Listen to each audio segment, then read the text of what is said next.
From the name, it doesn't sound all that pretty, and for most of the year, it's not. The pond at Camp Judy Lane is used for canoeing, and it's iconic for being wet and slimy. But one particular day, I realized the true Gross Lake. It was a late afternoon in October. The droves of small children had ceased, and me and my friends sat down to rest. The dock was a stage surrounded by an amphitheater of trees, with the sun catching the leaves at just the right angle to set them ablaze. The water reflected everything as if there was a portal to an inverted world just below the surface. The greatest thing was, however, that I was sitting next to some of the coolest people I had ever met. And I did in complete quiet. And it wasn't awkward in the slightest. I didn't need to shove words into the air because it was already full of nature's silent melody. It looked like an impressionist painting with masterful brushstrokes done by the sun and wind. I had never felt so small, yet so safe.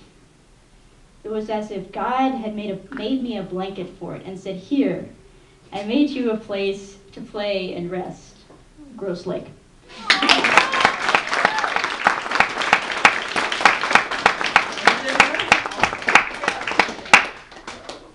My last poem I'm the most excited about, and I have a sound effect. I hope it doesn't bother anyone. It won't bother me, I just know.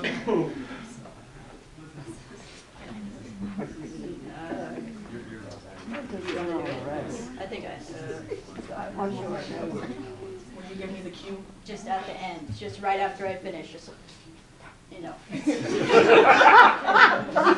do it. Press it. I said it, and don't like accidentally press it so it goes up in the middle. Oh wait, I know what it is. Don't worry, I know your passcode, so it's good. Okay, it's my birthday. I know it's your birthday. Oh yeah. I'm your friend. Okay. This poem is kind of written out of order because I don't really like to write poems like in like segments, so I'm really flipping back and forth. It's gross. Anyway, this is a roast, and this is inspired by a real person that I go to school with. To the boy that's in 4 of my classes and sits next to me in 2 of them. I despise you. You probably don't know that, but if I told you, you'd know the reasons why. But we'll get into that later. Let me just start off by saying that when I rant about you over text, I don't capitalize your name. And as a person who has a committed relationship with the English language and a love affair with grammar, I can assure you that I have no problem demoting you to a common noun because you sure as hell ain't proper. Before picture of someone who's gone through some miraculous self-improvement, but you think you're the after. I've heard stories of you in the locker room calling something gay, then whipping out your penis and flailing it around 3 minutes later. And for a person that feels the need to remind everyone that they're painfully straight by saying no homo every 5 seconds, you talk about your dick out loud in class a lot, and frankly, it's confusing.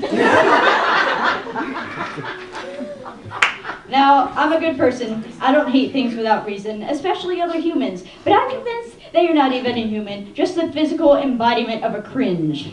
You're like putting on your favorite pair of socks and then stepping in water.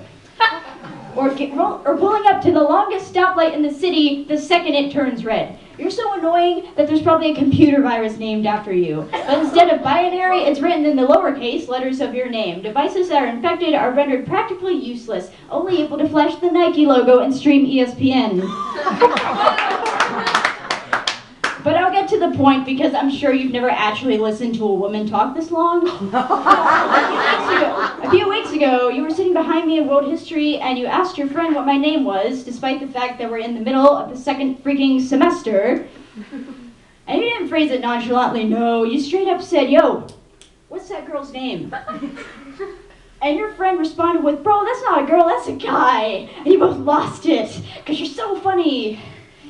And I know that you didn't legitimately misgender me because I'm sure that you probably never even heard the word gender because the only word your brain can clearly interpret is sex. And usually comments like that don't bother me. I rarely get them anyway. But that day I was feeling bad about my appearance. My hair was messy and overgrown. I had this plaid button up on. For some reason, I let your stupid little comment get to me. And I'll be honest, I tend to let my emotions age like a fine wine, and you just popped my cork, and now my eyes are ready to get wasted. And I'm not talking about dance a little better wasted, or be a little more flirtatious wasted, or drunk texting your ex wasted, or even punch the girl across the bar because she looked at me funny wasted.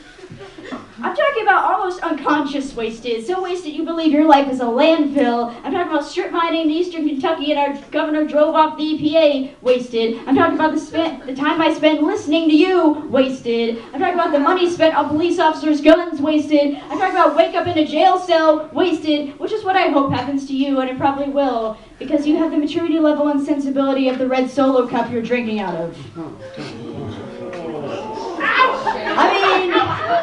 I mean, your friend from earlier is in juvie now. You might as well follow in his footsteps. Anyway, I'll stop here because I'm sure you have more important things to do, like catcalling girls in the hallway, or wrestling practice, or bragging about that one time you punched a guy. Oh, and since you're a wrestler, you're probably concerned with titles, third in the county and whatnot. So I'll give you a new one. You can now consider yourself fully roasted. Dang it!